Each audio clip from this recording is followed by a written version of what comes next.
محبة له وتعظيما له وتصديقا به وبما جاء به.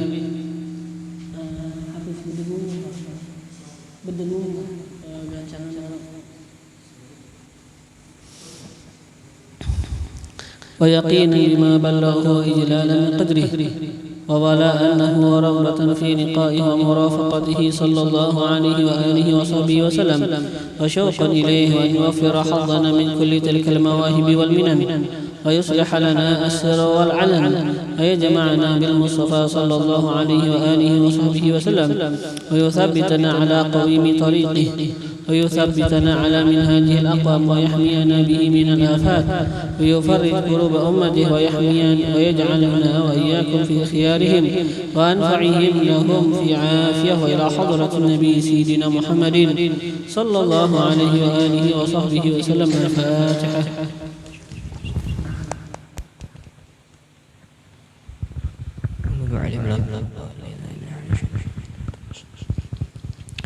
يا ربي صل على محمد حبيبك الشافع المشفع.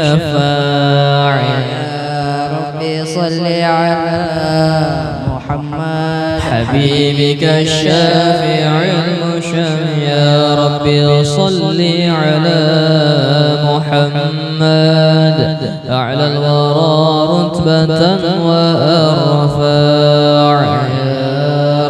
صل على محمد أعلى الورى رتبة وأرفع. يا ربي صل على محمد أسمى البرايا جاها وأوسع. يا ربي صل على محمد أسمى البرايا جاها وأوسع. يا ربي صل على محمد واسلك بنا ربي خير مهياع. يا ربي صل على محمد واسلك بنا ربي خير مهياع. يا ربي صل على محمد وعافنا واشفي كل موجاع.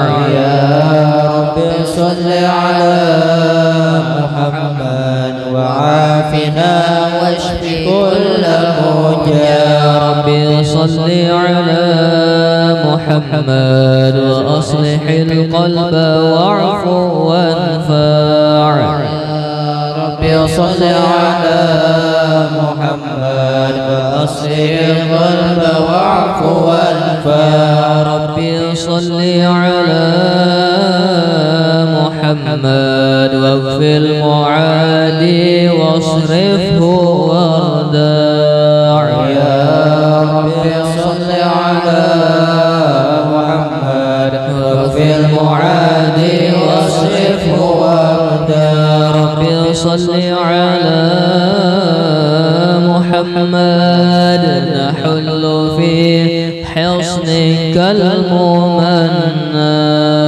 يا ربي صل على محمد نحل في حصنك الممنع. يا ربي صل على محمد رب ارض عنا رضاك الأرفع.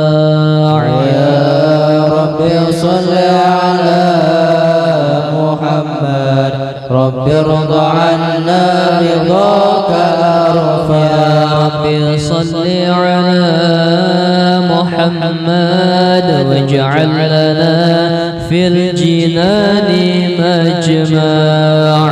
يا ربي صل على محمد واجعل لنا في الجنان مجمع. يا ربي صل على محمد رافق بنا خير خلقك اجمع. يا ربي صل على محمد رافق بنا خير خلقك اجمع. يا ربي صل على محمد يا ربي صل عليه وسلم. ربي صل على محمد يا ربي صل عليه وسلم اللهم صل وسلم وبارك عليه وعلى أعوذ بالله من الشيطان الرجيم بسم الله الرحمن الرحيم إنا فتحنا لك فتحا مبينا ليغفر لك الله ما تقدم من ذنبك وما تأخر ويتم نعمته عليك ويهديك صراطا مستقيما وينصرك الله نصرا عزيزا لقد جاءكم رسول من أنفسكم عزيز عليه ما عنتم حريص عليكم بالمؤمنين رؤوف رحيم فإن تولوا فقل حسبي الله لا إله إلا هو عليه توكلت وهو رب العرش العظيم إن الله وملائكته يصلون على النبي يا أيها الذين آمنوا صلوا عليه وسلموا تسليما اللهم صل وسلم وبارك عليه وعلى اللهم صل وسلم وبارك عليه وعلى آله الحمد لله الذي هدانا بعبده المختار من دعانا صلى الله عليه إليه بالإذن وقد نادانا لبيك يا من دلنا وحدانا صلى الله عليه صلى عليك الله بارك الذي بك يا مشفع خصنا وحبانا صلى الله عليه مع آلك الأطهار معدن سرك الأسمى فهم سفن النجاة حمانا صلى الله عليه وعلى صحابتك الكرام حماة دينك أصبحوا لولائه عنوانا صلى الله عليه والتابعين لهم بصدق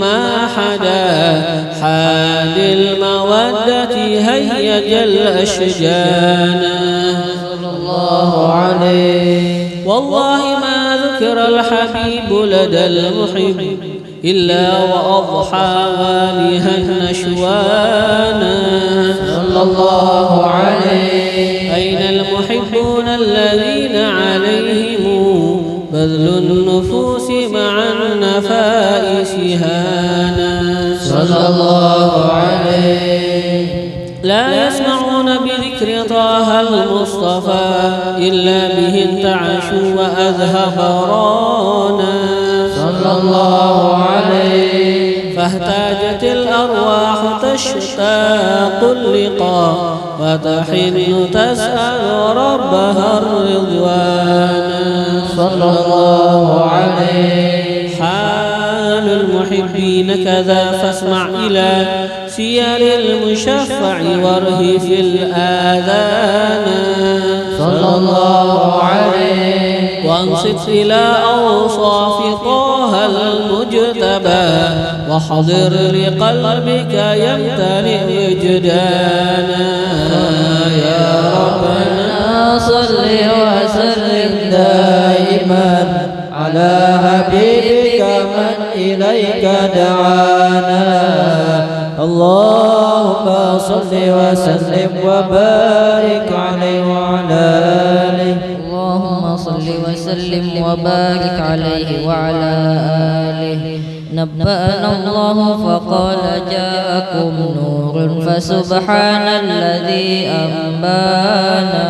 صلى الله عليه. طه عبده منا به في ذكره أعظم به منانا.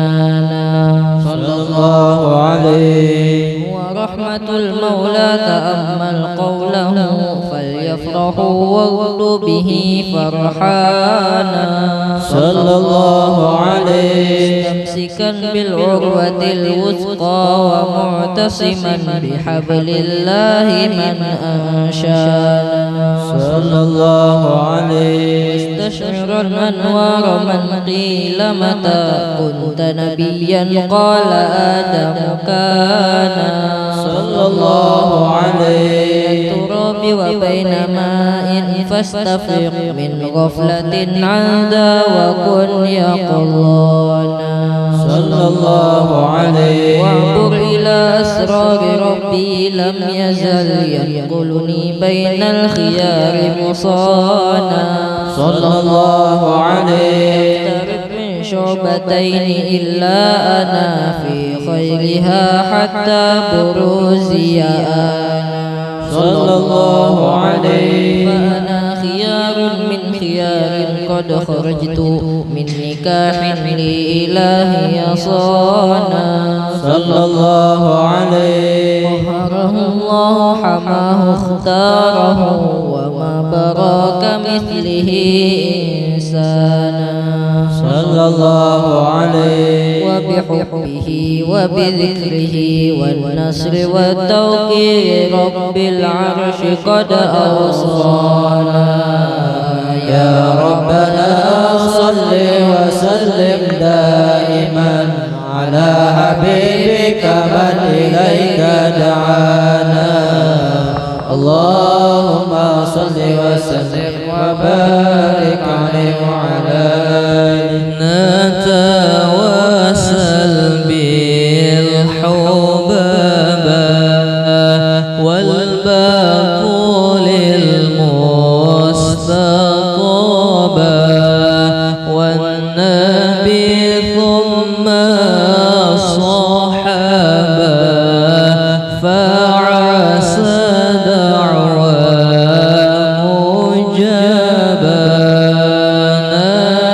نتواصل بالحبابة والباطل المستطابة والنبي ثم الصحابة فعسى دعوى مجابة. وعلى بشار جادت رحمة واستجادت وليالي الخير عادت وسكب ماء السحابة. نتواصل بالحبابة والباطل المستطابة والنبي ثم الصحابة فعسى دعوى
بالباب لاجي فعل فعسى يصلح عوجي ويسهل لي صعابا نتوسل بالحبابا والبقول المستطابا والنبي ضم الصحابة فعسى مجرب بالصل القبيح ثم عامل بالمليح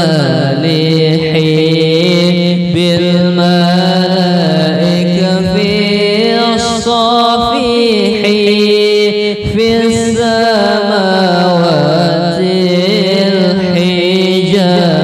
الحجابان توسل بالحبابا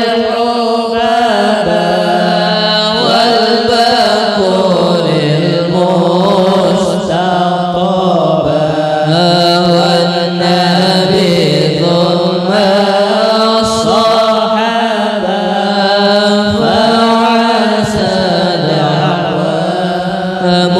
مجابا بالنبي زين الوجود وخديجة وجود والمقدم والعمود ويفتح الرحمن بابا نتوسل بالحبابا والبتول المستطابا والنبي ثم الصحابة فعسى دعوى مجابا اللهم صل وسلم وبارك عليه وعلى آله اللهم صل وسلم وبارك عليه وعلى آله. هذا وقد نشر الإله نعوته في الكتب بينها لنا تبيانا صلى الله عليه أخذ ميثاق النبيين لما آتيتكم من حكمة إحسانا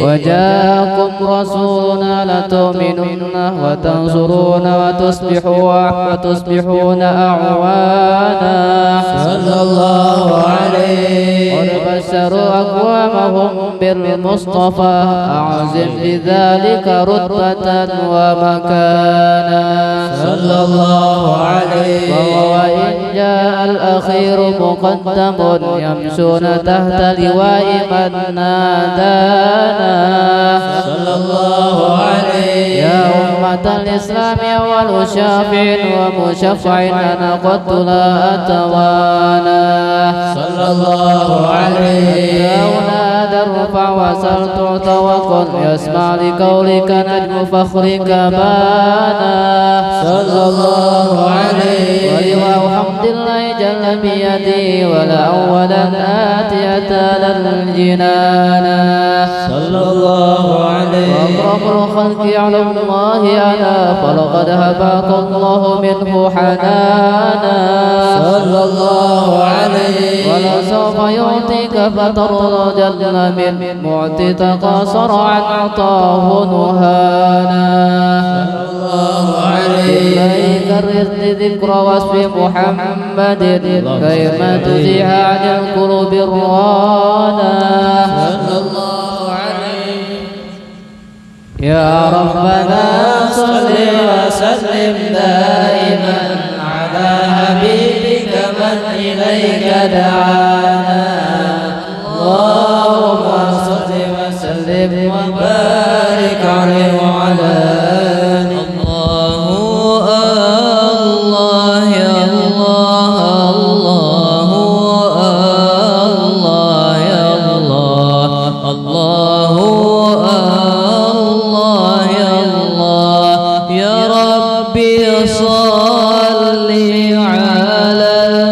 مختار طب القلوب مختار طب القلوب الله الله يا الله الله يا الله الله يا الله يا ربي صل على المختار طب القلوب مختار طب القلوب ماشي كما مجمع المولد يجلي القرب مولد يجلي القرب ذا وقت توبتك يا العاصي إذا بدأتم يا العاصي ذا بدأتم الله الله يا الله الله يا الله الله يا الله يا ربي صل على المختار طب القلوب مختار طب القلوب لا وقت أوبتك يا شارد إذا بات أب شارد إذا بات أب ذا وقت أوبتك يا شارد إذا بات أب شارد إذا بات أب الله الله يا الله يا الله يا الله يا ربي صل على المختار طب القلوب مختار طب القلوب ذا الجمع لا شك تغفر به جميع الذنوب تغفر بجميع الذنوب ذا مجمع صدق شهوة من خير الحزب من خير الحزب الله الله يا الله الله يا الله يا الله يا ربي صل على المختار طب القلوب مختار طب القلوب يا حاضرين اسمعوا قولي وشالوه دوب من بعد ذا اليوم تستر جميع العيوب الله يا الله الله يا الله يا ربي صل على المختار طب القلوب من بعد ذا اليوم مولانا علينا يتوب يغفر ذلنا ويمحو كل وزر وحب الله يا الله الله يا الله يا ربي صل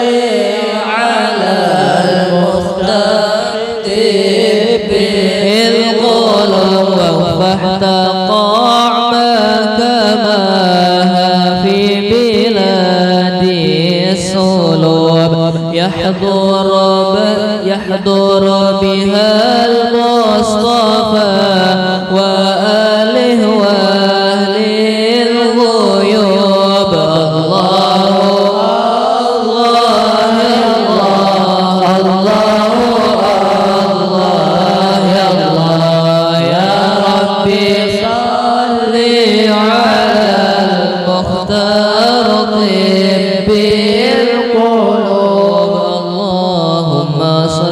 وسلم وبارك عليه وعلى آله.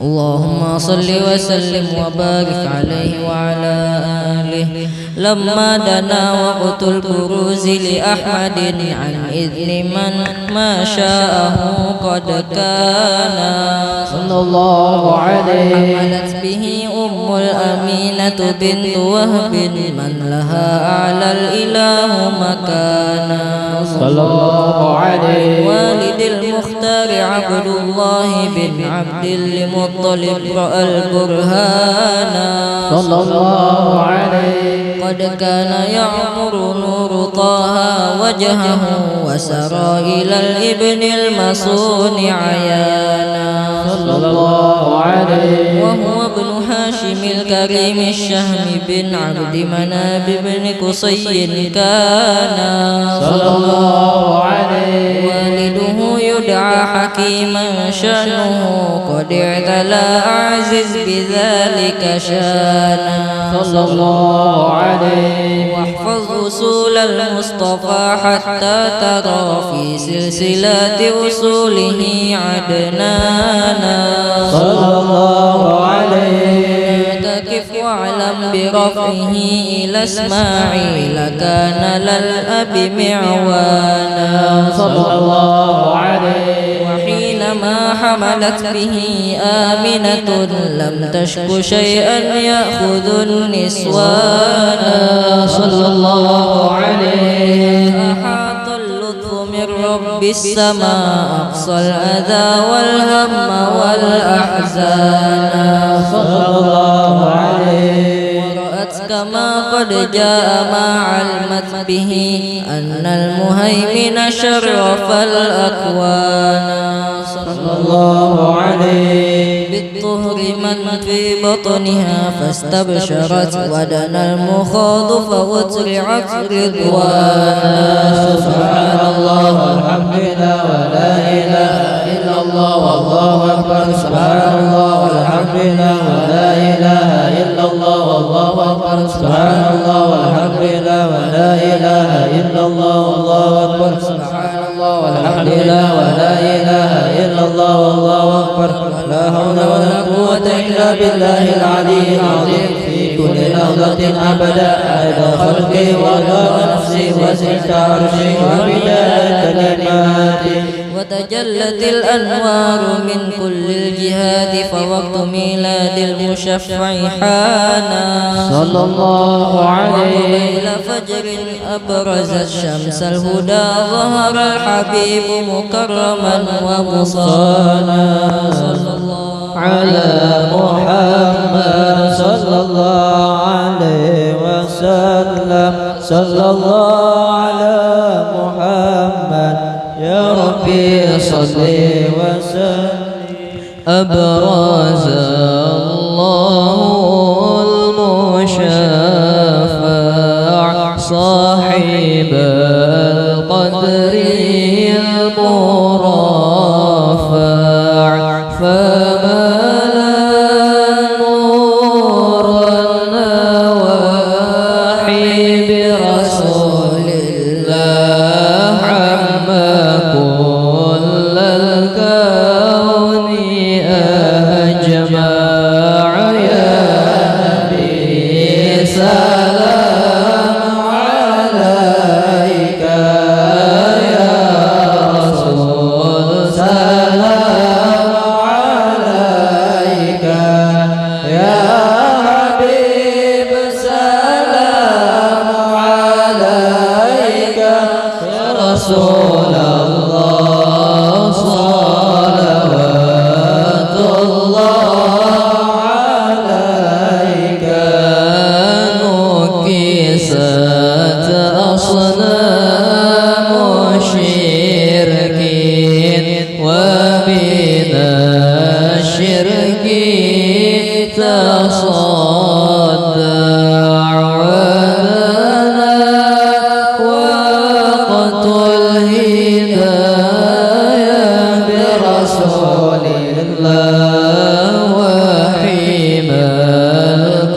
صدري تزعزع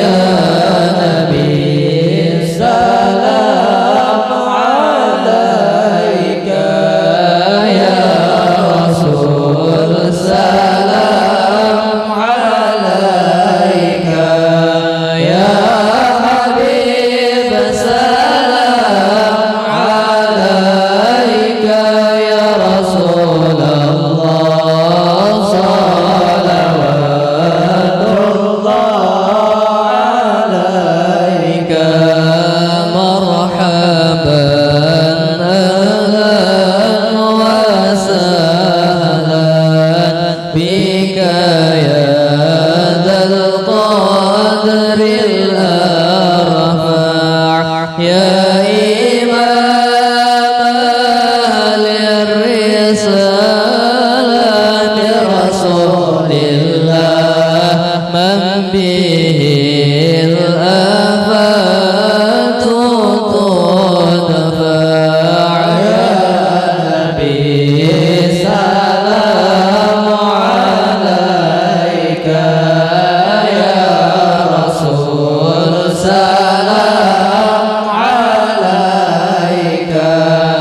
يا حبيب سلام عليك يا رسول الله صلوات الله عليك أنت في الحشر ملاذ لك كل الخلق تفزع وينادون ترامى برسول الله قد دها من هول أفظع يا نبي سلام عليك يا رسول سلام عليك يا حبيب سلام عليك يا رسول الله صلوات الله عليك فلها أنت فتسجد مرحبا وتنادى اشفعت شفاع مرحبا مرحبا يا نور عيني مرحبا مرحبا جد الحسين مرحبا عليك الله صلى مرحبا ما بدا النور وشعشع مرحبا مرحبا يا نور عيني مرحبا مرحبا جد الحسين مرحبا وبك الرحمن نسأل مرحبا وإله العرش يسمع مرحبا مرحبا يا نور عيني مرحبا مرحبا جد الحسين مرحبا يا عظيم المن يا رب يا الله شملنا بالمصطفى الجماع يا الله ربي فاغفر لي ذنوبي يا الله ببركة الهادي المشفع يا الله وبه فانظر إلينا واعطنا به كل مطمع يا الله ربي فاغفر لي ذنوبي يا الله ببركة الهادي المشفع يا الله واكفنا كل البلايا يا الله وادفع الآفات والرفع يا الله ربي فاغفر لي ذنوبي يا الله ببركة الهادي المشفع يا الله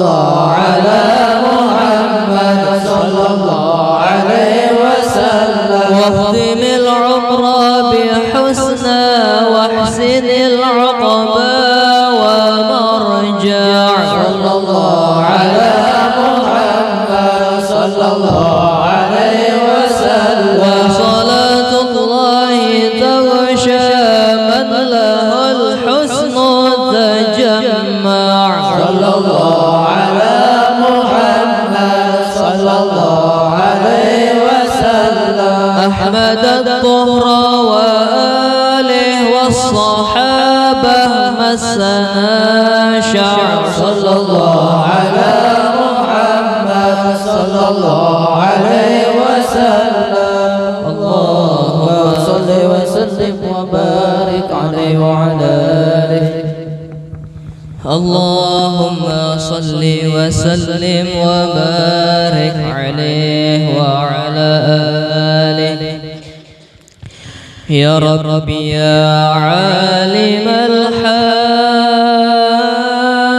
الحال إليك وجهت الآمال فمنن علينا بالإقبال وكن لنا واصلح البال يا ربي يا رب الأرباب عبدك فقيرك على الباب أتى وقد بات الأسباب مستدركا بعد ما مال يا واسع الجود جودك الخير خيرك وعندك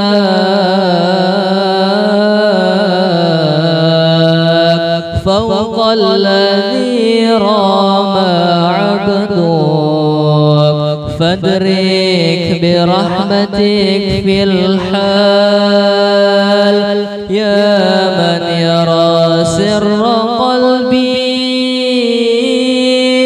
حسبي اطلاعك حسبي فامحو بعفوك ذنبي واصلح قصودي والأعمال فأنت مولى الموالي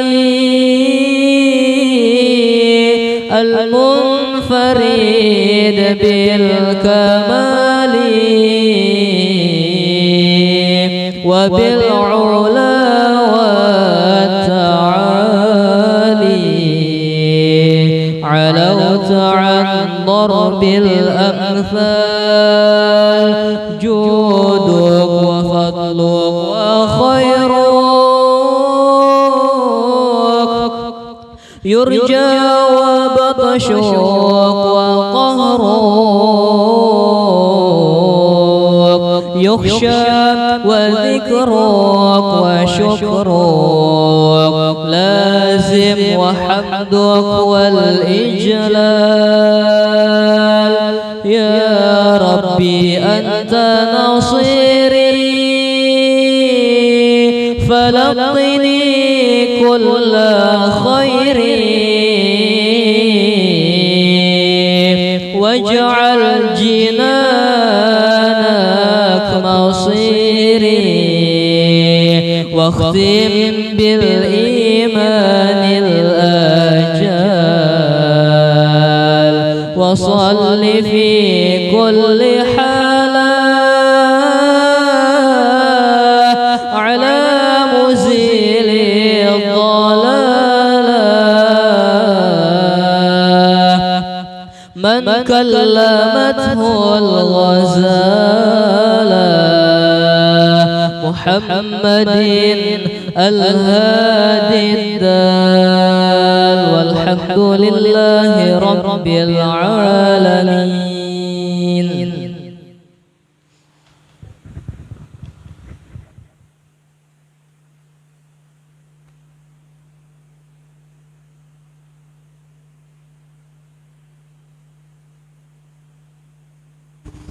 الحمد لله رب العالمين حمدا يوافي نعمه ويكافئ مزيده ويضاهي كرمه، وأشهد أن لا إله إلا الله الملك الحق المبين، وأشهد أن سيدنا محمدا عبده ورسوله سيد الخلق أجمعين.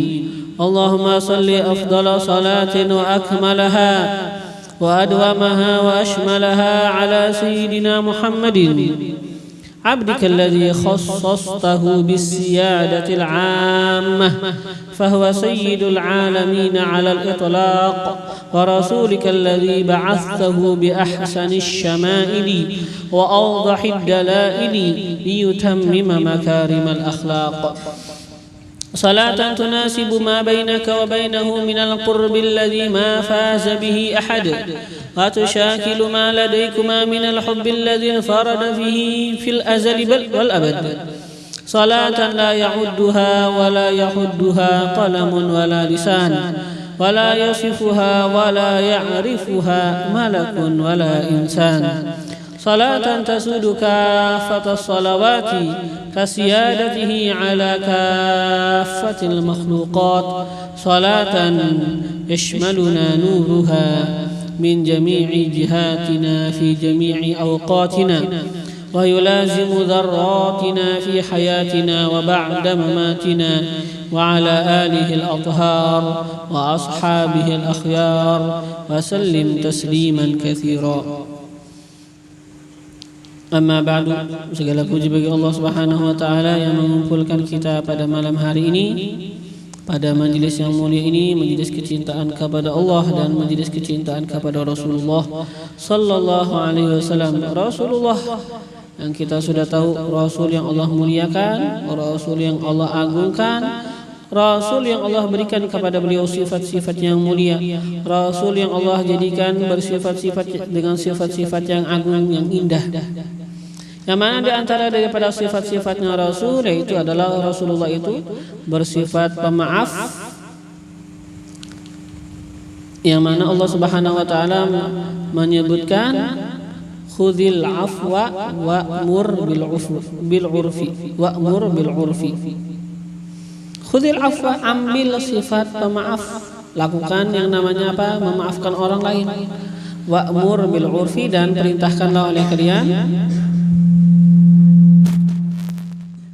akan orang lain bil urfi, dengan melakukan kebaikan.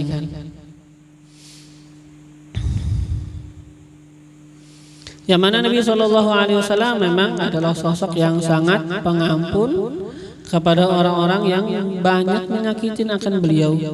Di antaranya disebutkan bahwasanya Rasulullah SAW manakala beliau itu pada sesuatu peperangan, beliau itu disakitin sampai-sampai apa? Gigi daripada gigi rubaiyahnya beliau itu apa, di bahasa kita apa, dipatahkan orang, kan ada gigi sanaya, ada gigi rubaiyah.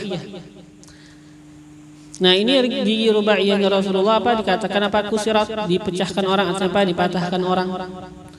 Dan apa juga dilukain akan yang namanya apa? Daerah keningnya Rasulullah SAW pada hari peperangan Uhud. Yang mana itu luka yang menimpa Rasulullah itu menyebabkan para sahabat yang merasa sangat berat. Mereka nggak menyenangkan apa.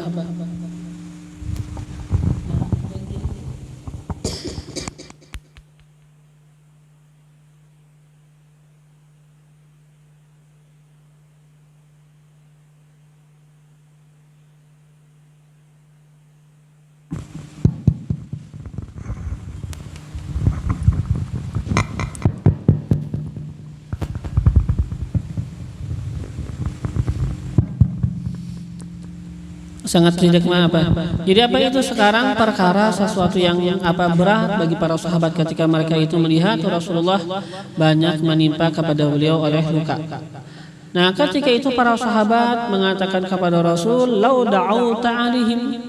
Jakanya pian itu mendoakan aja sudah kecelakaan atas mereka yang menyebabkan pian luka parah. Apa jawaban Rasul? Rasulullah malah mengatakan, "Inni lam ub'ats la'an." Aku enggak diutus Allah sebagai tukang laknat, enggak mau Rasulullah mendoakan kebinasaan bagi mereka.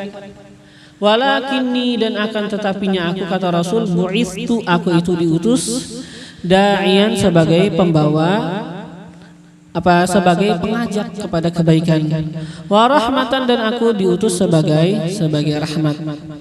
Allah mahdi qaumi fa innahum la ya'lamun. Ya Allah, berikanlah hidayat kepada kaumku, fa innahum, maka bahwasanya mereka la ya'lamun, tidak tahu.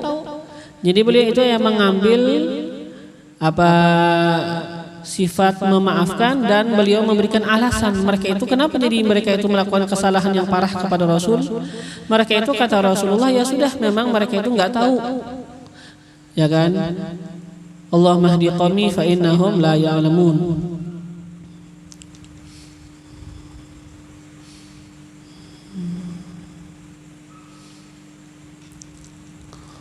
Dan ada juga cerita yang mungkin sudah masyhur kepada kita, cerita Rasulullah SAW pada suatu hari beliau itu beristirahat, ya kan, bersama para sahabat. Mungkin ketika mereka itu pergi kepada sebuah peperangan atau pulang daripada sebuah peperangan, yang mana Rasulullah SAW ketika itu menggantungkan akan pedang beliau.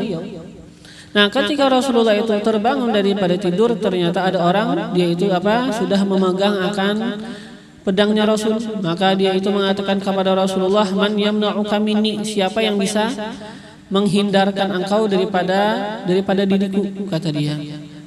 Sekarang pedang Rasulullah berada di tangannya. Apa jawaban Rasul? Kata Rasul, Allah yang akan menegah gangguan engkau daripada diriku. Maka dikatakan seperti yang sudah sering didengar, bahwasanya itu orang tiba-tiba nggak bisa bergerak, yang namanya pisau atau pedang itu pun jatuh, dan Rasulullah setelah itu yang memegang akan itu pedang. Maka Rasulullah yang membalas, Rasulullah yang mengatakan, "Man yamna'uka minni?" Siapa sekarang yang bisa menghindarkan engkau daripada diriku? Maka itu laki-laki pun mengatakan kun khaira akhid, jadilah olehmu sebaik-baik akhid, orang yang mengambil. Ya kan, ya ulun sih ya sudah nggak bisa lagi melawan. Ya kan, pian aja sekarang menjadi sebaik-baik orang yang mengambil. Jadi ya luar biasa sifatnya Rasul, sangat kasih, sangat sayang kepada orang-orang yang beliau dakwahin. Ya, maka dari itulah, ya kan, gak heran kita kalau kita sekarang memang diperintahkan untuk mencintai Nabi, diperintahkan untuk mengidolakan Nabi, diperintahkan untuk merayakan atau diperintahkan untuk senang dengan Nabi Muhammad SAW. Yang mana majelis-majelis maulid atau majelis-majelis kita memperingati Rasul ini adalah majelis yang luar biasa mulia. Majelis yang mana padanya ini banyak didapatkan kebaikan, sebagaimana yang tadi disebutkan di dalam qasidah. Disebutkan di dalam qasidah Al-Habib Ali Habsyi yang tadi kita dengarkan.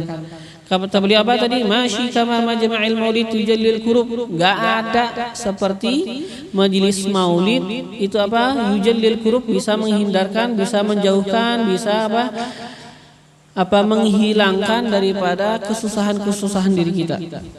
Enggak ada. Ini paling luar biasa menghilangkan akan kesusahan. Zawagat taubatak yal 'asi idza batatu. Ini waktu engkau kalau seandainya pengen bertobat. Ini waktu taubat engkau kalau engkau pengen bertobat. Zawagat taubatak ya syarik idza batau. Ini waktunya engkau untuk kembali, wahai syarik, wahai orang yang sudah lari dari Allah. Idza batau, kalau kamu sekarang pengen kembali, sekarang waktunya pengen kembali. Zawagat aubatak ya syarik idza bata'u. Dzal jama' la syakka tughfar bihi jami'udz dzunub. Ini adalah perkumpulan Ini perkumpulan maulid apa? Kata beliau adalah perkumpulan la syakka, tidak ada keraguan, tughfar, diampuni bihi dengannya jami'uz dzunub, akan seluruh dosa.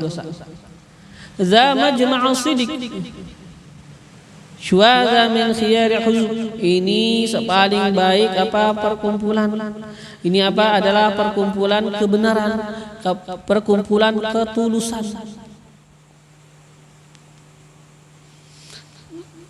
Ya hadirin asma'u qawli wa syulludub min ba'di dzal yawm batustar jami'ul uyub. Sekarang kata beliau, ya kita keluar daripada ini majelis dengan tekad yang kuat. Apa tekadnya yang beliau ajarkan kepada kita? Kita bertekad sekarang min ba'di dzal yawm, dari setelah hari ini, batustar jami'ul dzunub, akan ditutupin semua keaiban kita. Batustar jami'ul uyub.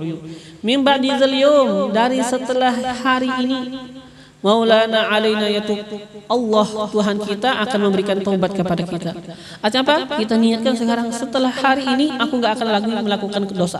Setelah hari ini aku enggak mau lagi melakukan kemaksiatan. Aku mengharapkan hari ini adalah hari yang mana sekarang keaibanku enggak ada lagi. Keaibanku semuanya akan ditutupin oleh Allah Subhanahu wa taala, diganti menjadi kebaikan. Ini hari yang aku harapkan bahwasanya Allah menjadikan aku orang yang bertaubat kepadanya dan selalu akan mendekat kepadanya. Nah, yaghfir zalalna wa yamhu kulla wazrin. Allah akan mengampuni dosa-dosa kita. Wa yamhu, dan akan menghapus kulla wazrin akan setiap kesalahan kita. Dan ini ya memang qasidah dibikin oleh Al-Habib Ali Habsyi untuk memperingati maulid yang memang beliau biasa adakan pada Kamis malam Jumat. Kamis malam Jumat pada bulan Rabiul Awal, memang ini qasidah yang beliau jadikan untuk maulid malam Jumat terakhir daripada bulan Rabiul Awal. Biasanya diadakan maulid malam Jumat terakhir ini di daerah yang namanya Anisah. Ialah di daerah yang namanya Anisah. Yang mana beliau ketika dulunya mengadakan maulid di Anisah pada malam Jumat terakhir, bahasanya ini maulid tahunan beliau. Biasanya beliau ya membuat maulid itu bukan di Anisah. Kalau setiap minggunya rutinnya itu di Masjid Riyadh di Seun. Tapi kalau malam Jumat terakhir daripada bulan Rabiul Awal, beliau mengadakan di Anisah. Anisah itu ya agak daerah kota sekarang. Yalah. Nah, di Anisah itu dikatakan dulunya kumpul di hadapan Habib Ali Habsyi sekitar 40.000 orang. 40.000 orang, dan diadakan maulid dan beliau memberikan nasihat dan semua orang bisa mendengar. Padahal ketika itu nggak ada mikrofon. 40.000. Jadi memang itu perkumpulan yang luar biasa besar. Maka beliau mengatakan waqfah taqa makamaha fi biladi suluk. Ini adalah sebuah pertemuan kejadian yang enggak ada terjadi di Hadramaut sebesar ini. Paling besar. Makamaha, enggak ada sepertinya fi biladi suluk, pada negeri suluk. Ya mungkin yang beliau kehendaki suluk negeri Hadramaut. Asal suluk itu yang memang salah satu daerah yang dikenal dengan sebutan suluk, yaitu adalah daerah ketika kita pergi misalnya menuju Nabi Allah Hud, ya saya ini dikenal dengan sebutan suluk. Tapi mungkin kayaknya beliau menghendaki suluk ini dengan maksud beliau negeri Hadramaut secara umum. Apa maksud suluk? Artinya negeri yang mana kalau orang kurang ajar, kurang adab, ya mungkin iktirat sama wali, ya sudah mungkin aja para aulia mengambil semua ilmunya jadi orang bodoh. Dia ini tadinya wali, ternyata ya kurang ajar sama wali yang lebih tinggi dibandingkan dia, tiba-tiba nggak jadi wali lagi. Yang alim jadi bodoh, atau mungkin yang alim tadi jadi gila bila disuluk. Jadi ya memang perlu kepada yang namanya adab. Yalah, apalagi di negeri-negeri yang mulia. Jangan sampai ada di dalam hati kita suudzon, maka kita nggak tahu, mungkin aja mendadak hilang semua yang kita miliki ini. Nah, ini perkumpulan kata beliau yahdur bihal Mustafa. Hadir pada ini perkumpulan al Mustafa Nabi Muhammad sallallahu alaihi wasallam wa alihi dan keluarga beliau wa ahli ghuyub dan orang-orang daripada ahli ghaib. Ya memang majlis yang luar biasa yang diadakan oleh Habib Ali Al-Habsyi. Yang mana sampai-sampai apa? Ya majlis itu dihadiri guru-guru beliau. Di antaranya guru beliau yang hadir yang paling terkenal yaitu Al-Habib Idrus bin Umar Al-Habsyi, yang mungkin apa orang biasa kenal beliau itu adalah pengarang kitab Iqdul Yawaqid. Yang mana beliau itu disebut apa? Iqdul Yawaqid ini adalah kitab bahasa kita kitab sanad. Biasanya apa? Kitab sanad ini kitab yang sanad apa bahasa kita yang ganal yang besar. Ialah yang mana ibaratnya bahasa apa? Ini sanad apa menjadikan beliau itu terkenal dengan sebutan beliau ini adalah musnid Diyaril Hadrami. Beliau itu adalah musnidnya negeri Hadramaut, yaitu Habib Idrus bin Umar Al-Habsyi. Jadi luar biasa, kumpul guru-guru beliau semuanya datang pada Maulid apa akhir malam Jumat daripada bulan Rabiul Awal ini. Diadakan di Anisah. Tapi wallahu alam ya kan, apakah Anisah yang sekarang dilaksanakan, apakah itu memang tempat Anisah yang dulu atau enggak? Karena memang sebenarnya juga di sana ada Anisah lagi yang Anisah yang tuanya ada. Yang mana di sana Anisah yang daerah yang lebih tuanya itu memang di sana ada masjidnya Al-Habib Al-Habsyi juga. Beliau membuat apa sebuah masjid kecil, ya masjid bahasa kita musola ya. Yang mana di situ di sekitar masjid beliau itu ada biir, ada bahasa kita sumur. Yang mana dikatakan ketika beliau itu Habib Al-Habsyi berada di situ, maka Rasulullah pun memunculkan diri beliau secara yaqadhah. Dan beliau Rasulullah berludah pada itu sumur. Jadi apa itu yang biasanya dikenal dengan apa Anisah yang lama ada. Yalah ada masjid beliau.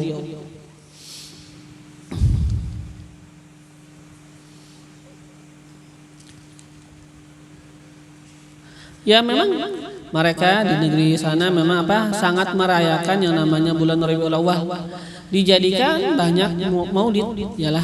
Kadang-kadang sebahagian daerah apa mereka itu mengadakan maulid pada satu hari mungkin 3 kali. Pagi maulid, sore maulid, malam maulid. Kadang-kadang ya memang apa mereka itu mengadakan banyak. Kenapa jadi banyak? Ya memang giliran mereka hanya 1 minggu. Biasanya kalau ada satu kampung inat mereka itu apa mungkin kalau nggak salah minggu kedua. Pokoknya kalau minggu kedua mereka banyak-banyak mengadakan acara maulid. Kenapa mereka banyak-banyak? Karena setelah maulid di sini ada maulid nanti di Tarim. Jadi mereka ya sudah pengen mengelarkan maulid dalam 1 minggu. Pokoknya sebanyak-banyaknya 3 kali sehari misalnya. Nah setelah itu apa nanti giliran di Tarim minggu ketiga atau minggu keempat. Pokoknya apa minggu terakhir nanti. Nah maka setelah itu orang-orang dari Inap pun datang ke Tarim untuk apa menghadiri maulid. Ada pun yang mungkin daerah-daerah yang jauh daripada Tarim mungkin perjalanan 6 jam misalnya 5 jam ya sudah mereka itu mempunyai apa tertib sendiri. Ya mungkin apa mereka mengadakannya sudah maulid 1 bulan. Atau mungkin apa biasanya yang pernah kita tinggal di sana apa daerah namanya Syihir. Mereka itu memang mengadakan maulid mulai tanggal 1 Rabiul Awal sampai tanggal 20 apa sampai tanggal 15 Rabiul Tsani. Bahasa kita apa 45 kali maulid. 45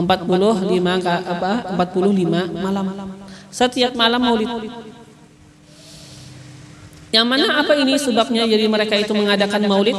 Ya banyak banget di daerah Syihir itu disebutkan yang memang dulu terjadi wabah yang mana banyak orang mati bahasa kita. Maka dikadukan kepada Al-Habib Abdurrahman Habib Abdurrahman bin siapa? Habib Abdurrahman pokoknya apa daripada kabilah bin Syekh Abu Bakar bin Salim. Habib Abdurrahman ini ya sudah beliau berinisiatif untuk mengadakan maulid. Demi apa? Demi menolak bala yang mana ya sudah banyak penyakit, wabah, banyak orang yang meninggal. Maka diadakanlah maulid ketika itu kalau nggak salah 40 hari. Pokoknya ya sebulan ada, sebulan atau mungkin 40 hari diadakan acara maulid. Nah dari setelah itulah maka turun menurun sampai sekarang mereka itu mengadakan maulid setiap malam sampai sekarang sampai 45 malam. Kalau nggak salah asalnya itu 40 malam aja, tapi mungkin dikarenakan banyaknya masjid-masjid yang pengen juga mengadakan maulid, maka sekarang hitungannya kurang lebih sampai 45 malam maulidannya. Nah, jadi yang memang majelis maulid, majelis yang luar biasa berkah, menolak akan musibah, menolak akan banyaknya bala, menolak banyaknya daripada wabah-wabah dan penyakit-penyakit. Bahkan disebutkan seperti yang cerita mungkin kalian pernah sering dengar di dalam kitab Maulid Syaraful Anam. Bagaimana seseorang lelaki dia itu mempunyai istri. Kan ada lelaki Yahudi dan istrinya juga perempuan Yahudi. Nah, mereka ini ceritanya gimana? Mereka itu mempunyai tetangga yang muslim. Tetangga mereka yang muslim ini mengadakan acara maulid di Mesir ini dulunya. Ya memang gak heran ya lah. Memang di daerah Mesir itu banyak orang yang non muslim. Sampai sekarang banyak di Mesir itu non muslim. Tapi kita aja mungkin gak tahu. Yalah, banyak orang Nasrani di Mesir. Nah zaman dulu ada orang muslim di Mesir dan di samping rumahnya ada orang Yahudi. Ketika ini mengadakan acara, sang istri menanya kepada sang suami, ya kan orang suami istri Yahudi tadi. Sang istri menanyakan kepada suami, apa sih yang dilakukan tetangga kita? Kenapa mereka kayak simpun-simpun rumah? Kayak mereka itu mengadakan acara bersih-bersih, setelah itu kayak menyiapkan makanan. Apa sih? Apa yang mereka lakukan? Kata sang suami yang Yahudi, mereka itu adalah orang-orang Muslim. Mereka sekarang mengiktikadkan bahwasanya Nabi mereka lahir pada ini bulan, dan mereka pengen merayakan akan lahirnya Nabi mereka pengen merayakan yang namanya Maulid. Ya sudah, itu sang istri ya sudah mendengar kabarnya tetangga ternyata acaraan Maulid, enggak masalah, ya kan? Tapi kata kita keberkahan luar biasa. Keberkahan bukan hanya untuk yang mengadakan maulid. Tetangganya yang Yahudi pun ternyata kedapatan berkah. Gimana ceritanya? Ternyata ini sang istri di malam hari bermimpi. Dia melihat akan seseorang yang sangat tampan. Bersamanya ada segerombolan sekelompok orang berkumpul bersamanya. Maka ini perempuan bertanya kepada salah satu orang, siapa ini orang yang sangat luar biasa tampan ini? Kata ini orang Kata dia itu adalah Rasulullah. Nah maka kata ini perempuan kepada ini sekarang berarti karena hitungannya sahabat ya lah. Kata ini perempuan kepada sahabat, apakah aku mungkin bisa bertemu dengan dia? Kata ini lelaki, ya bisa, silahkan kamu bertemu sama dia. Maka ini perempuan pun dia itu di dalam mimpinya berhadapan dengan Rasulullah SAW. Maka ini perempuan bertanya, kenapa kamu mau ngomong sama aku sedangkan aku non muslim? Aku bukan atas agama engkau. Maka Rasulullah pun menjawab kepadanya, tidaklah kata Rasul, aku mengijabah akan panggilan engkau kecuali aku tahu Allah memberikan hidayat kepada kamu. Aku enggak mengijabah panggilan kamu kecuali aku tahu Allah memberikan hidayat kepada kamu. Maka itu perempuan langsung di hadapan Rasulullah di mimpinya mengucapkan syahadat asyhadu alla ilaha illallah wa annaka rasulullah. Maka bangunlah itu perempuan. Yalah, terkejut ya kan bahasanya. Setelah itu dalam hatinya, ya sudah nanti pagi aku pengen bersih-bersih rumah. Pengen buat acara sedikit ya, mungkin baik kasih makanan sama orang. Demi merayakan alhamdulillah sekarang aku menjadi orang muslim, kata itu perempuan. Ini ketika dia masih di malam hari. Ya kan, nanti pagi maksud bahasanya kan. Nah, ketika dia di pagi hari, ternyata dia itu hendak bahasa kita bersimpun, membersihi rumah, pengen mengadakan mungkin acara sedikit kecil-kecilan, tasyakuran atas keislamannya. Ternyata ketika dia datang bahasanya ke dapur melihat pengen bersih-bersih, ternyata suaminya lebih dulu sudah membersihkan rumah. Dan suaminya seakan-akan membuat makanan. Maka kata itu perempuan, apa gerangan kamu sekarang? Malah bersih-bersih rumah, kayak ada pengen buat acara sekarang. Kata sang suami, aku pengen merayakan keislaman kamu. Bingung ini perempuan. Dari mana kamu tahu aku ini muslim sekarang? Kata ini perempuan. Kata sang suami, aku berislam setelah kamu berislam. Jadi apa maksud? Jadi kata suami apa? Aku pun setelah Rasulullah datang kepada mimpi kamu, Rasulullah masuk ke dalam mimpi aku, dan aku juga masuk Islam. Jadi apa? Ini dua orang suami istri menjadi muslim. Kata kita apa? Keberkahan. Tetangga aja sebenarnya maulidan. Tetangga maulidan ternyata apa? Yang sampingnya yang asalnya non muslim menjadi muslim. Gimana sekarang kita mengadakan acara maulid? Apakah tetangga kita nggak mendapatkan kebaikan? Pasti mendapatkan kebaikan. Yalah cahayanya Rasulullah menyebar di sekitar tempat yang mana dilaksanakan padanya acara maulid. Itu yang sekitar. Gimana kita yang hadir sekarang? Alhamdulillah Pak, insya Allah memberikan kepada kita karunia yang besar kepada kita. Dan mudahan dengan ini majelis Allah Subhanahu wa taala menambahkan kepada kecintaan kita kepada Allah, kecintaan kita kepada Rasulullah sallallahu alaihi wasallam, sehingga tidaklah kita diwafatkan kecuali kita sudah memandang akan wajahnya Rasulullah sallallahu alaihi wasallam yaqdatan wa manama. Rasulullah sallallahu alaihi wasallam bersabda, "Man ra'ani fil manam faqad ra'al haq." Barang siapa melihat ia akan aku fil manam pada ketika dia tidur, faqad ra'al haq, maka sungguh dia telah melihat kebenaran. Fa inna syaitan la yatamatsalu bi, maka bahwasanya syaitan enggak bisa menyerupai akan diriku. Dan Rasulullah sallallahu alaihi wasallam juga menyabdakan, "Man ra'ani fil manami fasayarani fil yaqظah."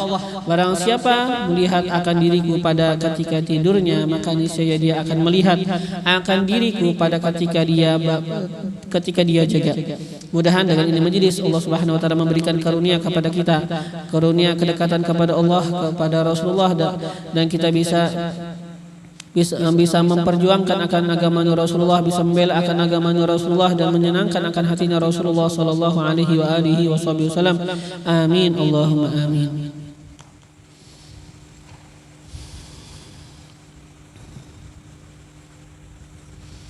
بسم الله الرحمن الرحيم. الحمد لله رب العالمين. اللهم صل وسلم على سيدنا محمد في الأولين، وصل وسلم على سيدنا محمد في الآخرين، وصل وسلم على سيدنا محمد في النبيين، وصل وسلم على سيدنا محمد في المرسلين، وصل وسلم على سيدنا محمد في الملأ الأعلى إلى يوم الدين، وصل وسلم على سيدنا محمد وعلى آله وصحبه أجمعين. ولقد أشرت لنعت من أوصافه تحيي القلوب تهيج الأشجان، والله قد أثنى عليه فما يساوي القول منا أو يكون ثنانا، لكن حبا في السرائر قد دعا لمديح صفة ربنا وحدنا، وإذ امتزجنا بالمودة هاهنا نرفع أيدي فقرنا ورجانا للواحد الأحد العلي إلهنا، متوسلين بمن إليه دعانا، مختاره وحبيبه وصفيه زين الوجود به الإله حبانا، يا ربنا يا ربنا يا ربنا بالمصطفى قبلنا أجب دعوانا، أنت لنا يا ذخرنا في هذه الدنيا وفي أخرانا، أصلح لنا الأحوال واغفر ذنبنا ولا تؤاخذ ربي إن أخطانا، واسلك بنا في نهج طه المصطفى، ثبت على قدم الحبيب خطانا، أرنا بفضل منك طلعة أحمد في بهجة عين الرضا ترعانا، واربط به في كل حال حبلنا وحبال من ودى ومن والانا، والمحسنين ومن أجاب نداءنا، وذوي الحقوق وطالبا أوصانا، والحاضرين وساعيا في جمعنا، ها نحن بين يديك أنت ترانا، ولقد رجوناك فحقق سؤلنا واسمع بفضلك يا سميع دعانا وانصر بنا سنة طه في بقاع الأرض وقمع كل من عادانا وانظر إلينا واسقنا كأس الهنا واشفي وعافي عاجلا مرضانا واقض لنا الحاجات واحسن ختمنا عند الممات وأصلح عقبانا يا رب واجمعنا وأحبابا لنا في دارك الفردوس يا رجوانا يا رب واجمعنا وأحبابا لنا في دارك الفردوس يا رجوانا يا رب واجمعنا وأحبابا لنا في دارك الفردوس يا رجوانا بالمصطفى صل عليه وآله ما حركت ريح الصبا أغصانا سبحان ربك رب العزة عما يصفون وسلام على المرسلين والحمد لله رب العالمين. الصلاة والسلام عليك يا رسول الله الصلاة والسلام عليك يا حبيب الله الصلاة والسلام عليك يا من أرسلك الله رحمة للعالمين ورضي الله تعالى عن صحابة رسول الله أجمعين.